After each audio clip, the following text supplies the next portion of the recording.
in today's lesson, I'm going to continue with this factor and this factor. Addition of inert gas at constant volume and addition of inert gas at constant pressure.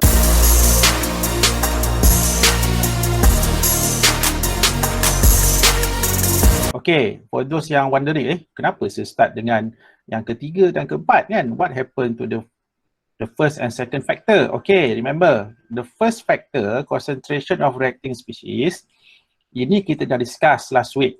Okay, during your last lesson, last week. Saya dah sentuh tentang concentration of reacting species. Dan macam mana concentration affects equilibrium system. Okay, and then for the second factor, macam mana pressure, how pressure changes in pressure affects this equilibrium system by changing the volume. Okay, ini juga sebenarnya saya dah explain dalam saya dah share actually the video last night. Siapa yang miss out nanti boleh tengok balik. Okay, untuk ni lah, untuk the second factor, macam mana pressure mempengaruhi equilibrium system. Itu saya dah share dalam video yang saya dah share sebelum ni lah. Okay, tak salah saya tengah malam semalam saya share the video. Okay, so you boleh tengok balik untuk nak tengok apa macam mana changing the pressure boleh mempengaruhi suatu sistem at equilibrium. Okay, so that's why into this lesson saya akan terus sambung dengan yang ketiga dan yang keempat, iaitu addition of inert gas at constant volume dan juga addition of inert gas at constant pressure. Okay, so first kita tengok dulu addition of inert gas at constant pressure class, at constant pressure. Okay, so let's say untuk nak discuss tentang this how addition of these inert gases mempengaruhi equilibrium system. So kita akan tengok yang pertama dulu. What if kalau kita add inert gas at constant pressure? Okay, so to explain this, I'm going to use one example here. So I'm going to use this system. Okay, kita ada suatu sistem, equilibrium system di mana kita ada PCl3 gas and chlorine gas dan juga PCl5 gas, and the three of these gases were at equilibrium dan ketiga-tiga gas ini berada dalam satu container. So inilah dia container dia. So kalau tengok dekat sini, so dalam container ni, dalam ni ada PCl3. Okay, so inside here also ada chlorine gas dan juga phosphorus pentachloride gas. Okay, and the three of these gases and these three gases here in this container actually berada pada equilibrium. Dah berada pada equilibrium. Okay, so that's why kalau you tengok dekat sini, that's why dia punya plunger yang dekat atas ni tak bergerak. Okay, sebab apa? Sebab ketiga-tiga gas sudah already capai equilibrium. Okay, dan kalau you tengok dekat kelas, so kalau you all tengok dekat sini, okay, so one more thing, kenapa this piston bone bulge dia tak bergerak sebab the pressure inside adalah sama dengan atmospheric pressure outside. Sebab itulah piston ini ataupun this plunger ni tidak bergerak sama ada ke atas ataupun ke bawah. Sebab tekanan dalam ini dah sama dengan tekanan dekat luar. Jadi itulah initially apa yang berlaku.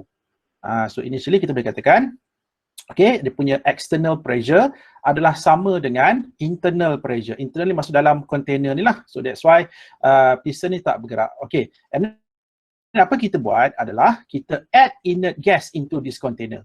Kita masukkan satu inert gas. Okay, you all nak inert gas apa? Bagi saya satu contoh, you all nak inert gas apa? Helium. Helium. Kenapa helium? Okay lah, atas permintaan. Okay, kita masukkan helium gas. Let's say kita add helium gas into the system. Okay, and guys, you all kena remember, inert gas tak bertindak balas dengan gas-gas lain. Maksudnya kalau kita add inert gas inside this container, maksudnya this inert gas, dia tidak akan dia tidak akan bertindak balas dengan these three gases. PCl3, Cl2 dan juga PCl5. Remember inert gas kan, dia kan sebab dah bernama inert gas ataupun noble gases. So right now apa kita buat adalah kita add helium, for example. Kita add helium into this container. Okay, and of course helium juga adalah gas. So bila helium adalah gas, helium juga akan ada its own partial pressure. Remember partial pressure?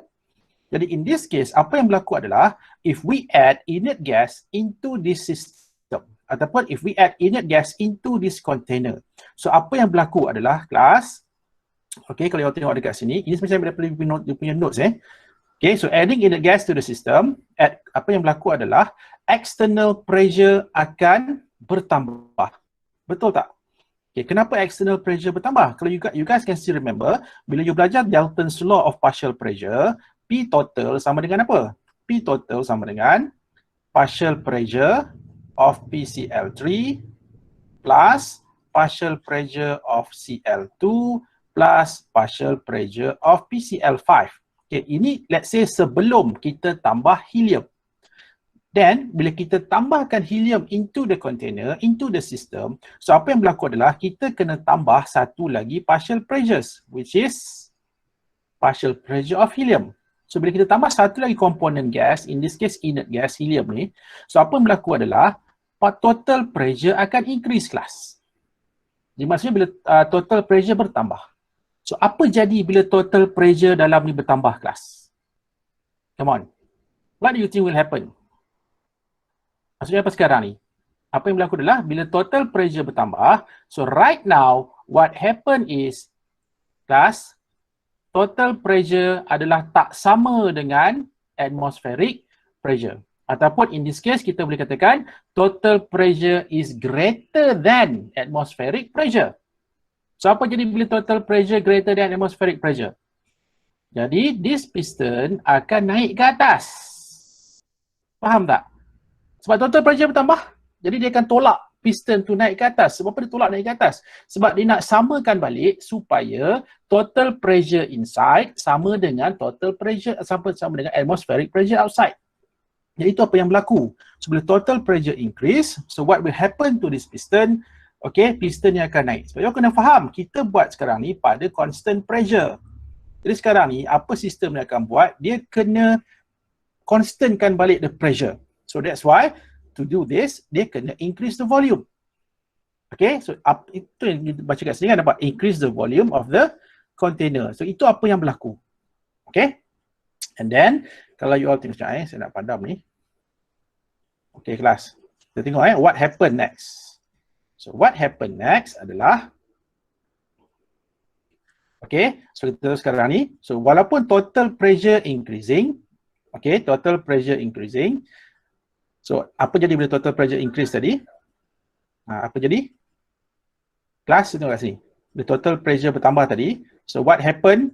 So dia punya piston akan naik ke atas kan? Okay, jadi piston akan naik ke atas sehinggalah, okay, macam ni nampak dia naik ke atas kan? Asalnya ini this is the volume. Okay, V1. And then after kita add helium, see dia punya volume dah increase pada V2. And V2 adalah greater than V1. Okay, and then bila dah bertambah ni kelas, so maksudnya apa? Sekarang ni total pressure dalam ni dah sama dengan atmospheric pressure outside. Cuma walaupun total pressure increase, okay, kelas walaupun total pressure increase, kalau you all tengok pada partial pressure, okay, the partial pressure of each component of gas, apa yang berlaku? Okay, nampak bila total pressure bertambah, nampak tak? Total pressure bertambah, so that's why the piston naik ke atas. Kan, naik ke atas tujuan dia untuk constantkan balik pressure supaya pressure di dalam sama dengan pressure dekat luar. Okay, dan bila berlaku macam ni, apa yang berlaku adalah volume akan bertambah kelas. So bila volume bertambah, apa jadi pada partial pressure? That's why the partial pressure for each of the gas in the system are lowered. Okay, saya tunjukkan kenapa dia kata lowered. Okay, kita ambil contoh. Katalah kita ambil contoh PCl3.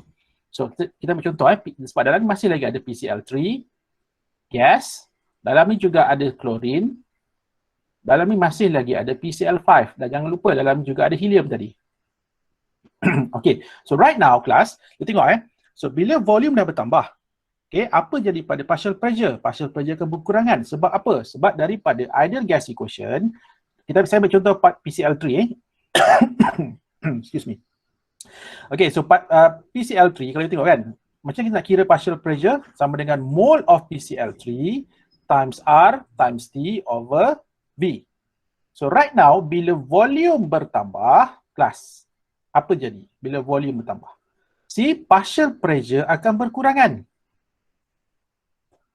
Nampak tak? Maksudnya apa yang berlaku dekat sini sekarang? Setiap gas dalam equilibrium system tu, PCl3, Cl2, PCl5, so the three of these gases, dia punya partial pressure akan berkurangan. Sebab volume bertambah. Jadi bila partial pressure of each of these three gases decreasing ataupun decrease, apa jadi pada nilai apa jadi pada equilibrium? Maksudnya equilibrium terganggu lah, betul tak? Kan? Maksudnya equilibrium terganggu. Sebab apa? Sebab tengok bila kita write down the KP, kan KP sama dengan apa for the system? KP equals to partial pressure of PCl5, divide by, kalau you tengok dekat sini, tengok balik pada equation, nampak? Kita ada PCl3 dengan Cl2 kan? So, divide by, partial pressure of PCl3 times partial pressure of Cl2. Jadi sekarang apa yang berlaku? Apa yang berlaku sekarang? Ketiga-tiga ini berkurangan, nampak tak? Partial pressure of PCl5 decrease, partial pressure of PCl3 decrease, partial pressure of Cl2 juga decrease. So bila decrease, apa yang berlaku? Kita akan dapati the system is not at equilibrium.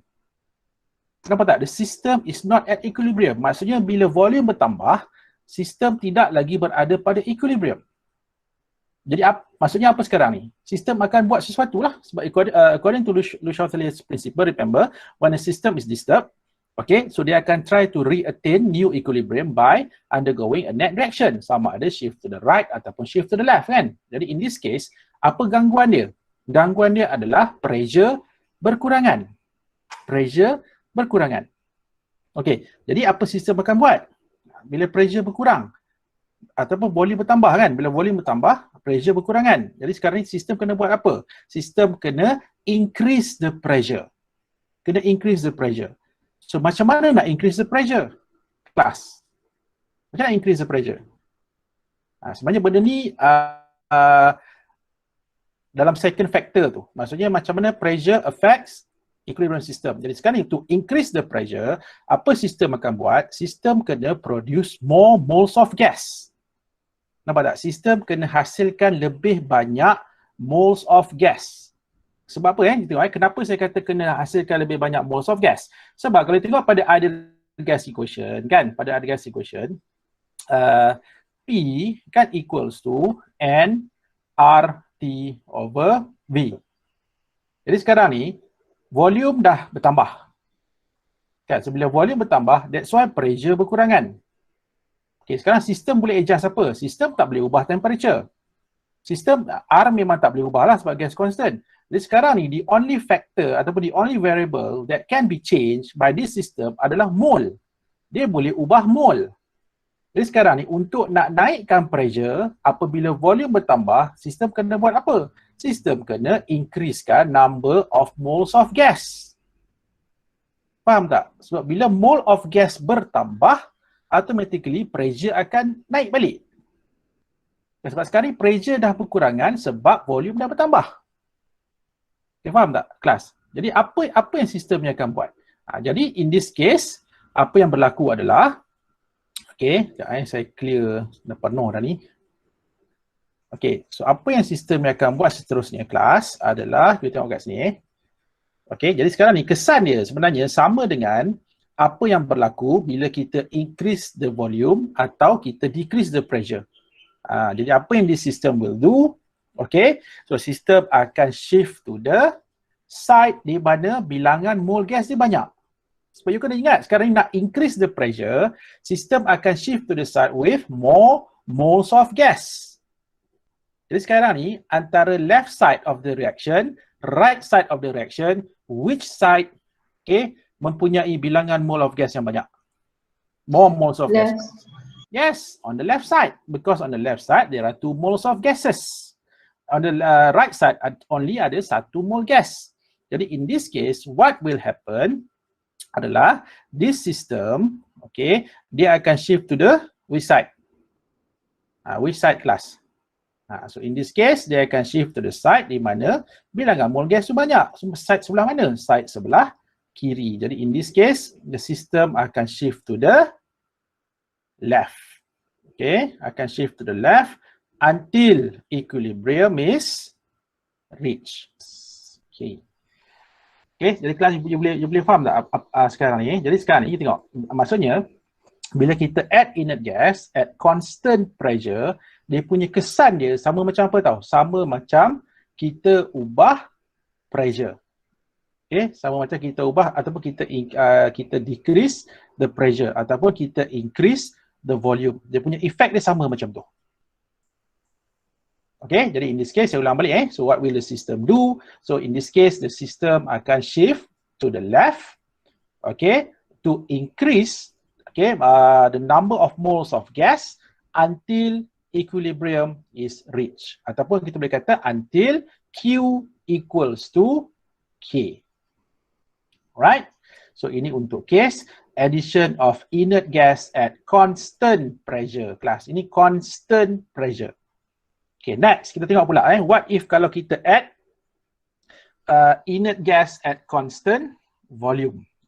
Tengok pula apa jadi kalau kita add inert gas pada constant volume. Okay, constant volume tak ada masalah. Constant volume dia lebih mudah sikit nak faham. Senang je, ingat macam ni. Constant volume means, class, constant volume ni maksud dia apa tahu? Maksudnya volume dia tak berubah. Contohnya macam ni lah, macam katalah piston ni, kita dah seal piston ni. Maksudnya piston ni memang tak akan bergerak.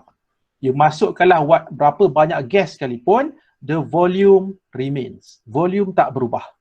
Dalam kes constant pressure tadi, piston tu boleh naik atas ke bawah. Bergantung pada pressure increase ataupun pressure decrease, dia boleh naik turun. Tapi dalam kes constant volume ni, maksud dia volume fix. No matter berapa gas, berapa pressure sekalipun, volume remains. Itu maksud constant volume. So right now, saya masih lagi menggunakan the same example, the same case here, ataupun the same system. So nampak tak? Asalnya kita ada apa? Kita ada PCl3, okay, kita ada Cl2 dan juga PCl5. And once again, apa kita buat kelas? Kita add helium into this container. Okay, kita tambahkan helium. Dan kali ini bezanya adalah volume tidak berubah. Volume tak berubah. Itu maksud constant volume. Okay, now kita tengok apa akan jadi. Okay, so sama juga sebenarnya bila kita add helium, so automatically sebab asalnya P total sama dengan partial pressure of PCl3 plus partial pressure of PCl5 plus partial pressure of chlorine. Kan, ini asalnya pada equilibrium, original equilibrium. Okay, and then if we add helium into this container ataupun into the system, so kita kena tambah partial pressure of helium. So bila kita tambah saja partial pressure of helium, so means that total pressure akan increase. Tapi apa beza kes ini dengan kes yang sebelum ni? Dalam kes ni kita tahu walaupun total pressure increases, walaupun total pressure increases, you all kena faham okay, dia punya volume tak berubah tau. Dia punya volume tidak berubah. Okay, dia punya volume tak berubah. See, volume dia kekal sama. Okay, volume dia kekal sama.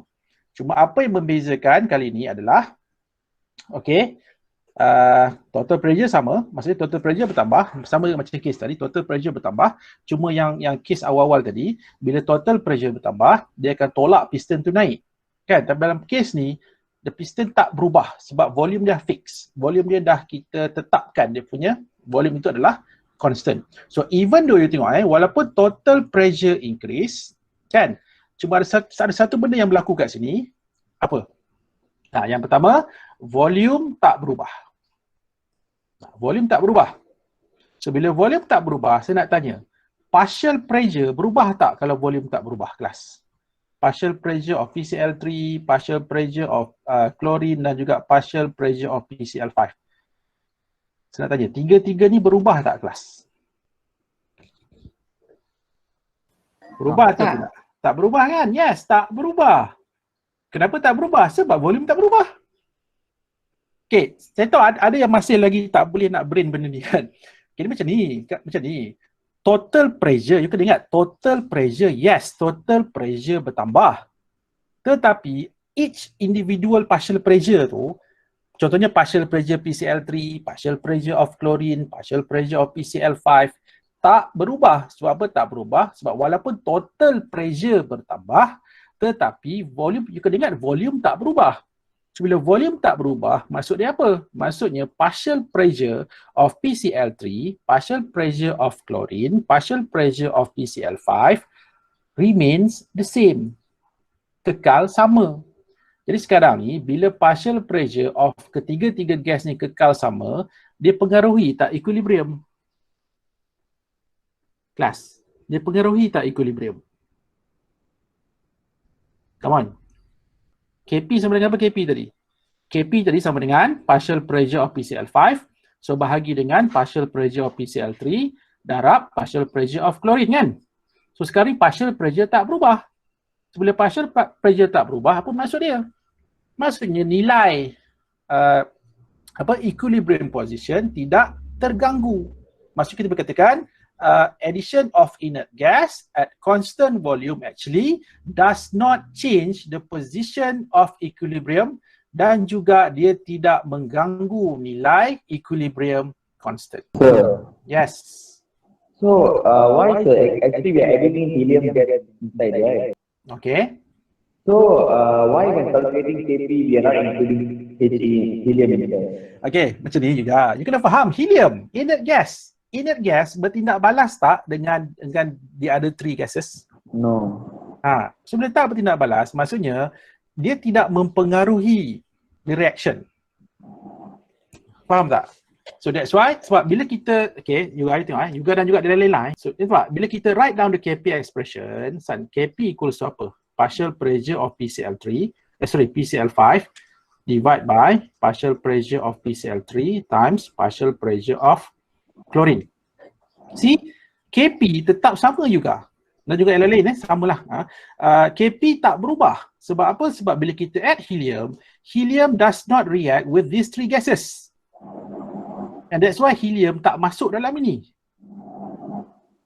You nampak tak? Itulah kita kena ajar you all benda ni. Sebab nak tengok pemahaman you all tentang inert gas. You kena nampak inert gas.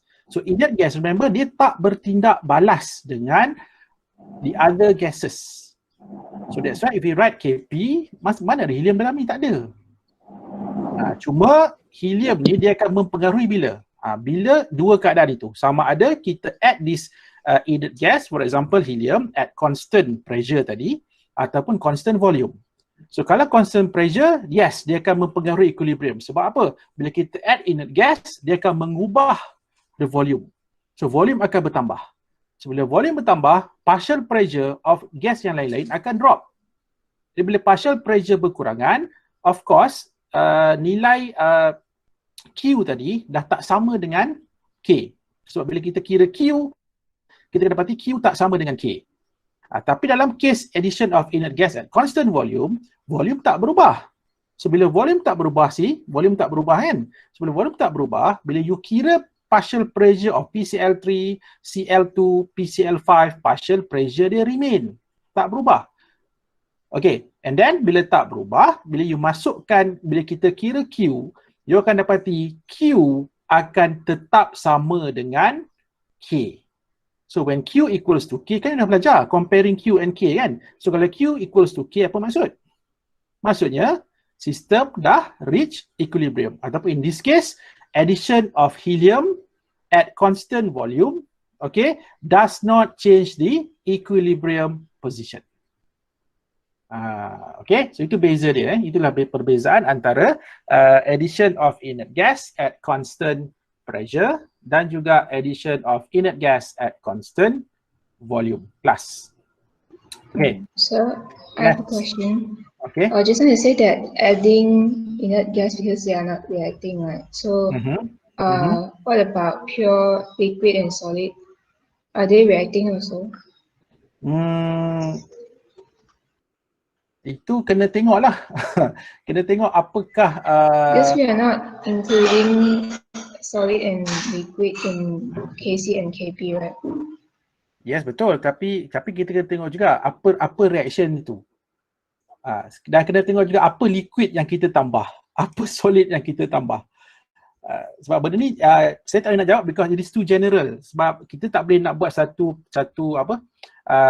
general conclusion, tak boleh. Kita kena tengok what is the liquid actually yang kita tambah. Is it for example air ke ataupun other liquid ke kan? So kena tengoklah, kena tengok.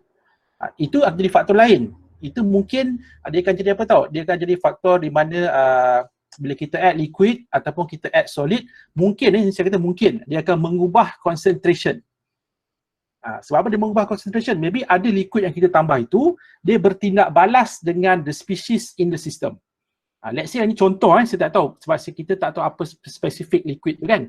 For example, kata kita add satu liquid and let's say this liquid bertindak balas dengan PCl3 for example. Jadi kalau liquid tu bertindak balas dengan PCl3 in the system, apa jadi? Concentration of PCl3 decrease. Jadi itu gangguan dia. Itu gangguan dia. Nampak? That is the disturbance. Jadi bila itu gangguan dia, apa sistem akan buat? Sistem akan ganti balik the loss of PCl3. Sebab tu saya tak boleh nak jawab soalan secara umum macam tu. Kita kena tengok. Tetapi kalau in terms of dalam KP ataupun KC, yes betul, memang tak masuk dalam KP ataupun KC. Tetapi dia boleh mempengaruhi. Dia juga boleh mempengaruhi bergantung kepada apa liquid, apa solid yang kita tambah pada sistem tersebut. So for pressure, we just consider gas. Yes, correct. Yes, betul. Pressure only for gaseous component sahaja kelas. Hanya gaseous component sahaja yang kita akan tengok. Sebab tu dalam kes ni kita add inert gas. Okay, kita pasal add addition of inert gas. Okay, so untuk concentration dan juga ada factor itu tak semestinya gas lah.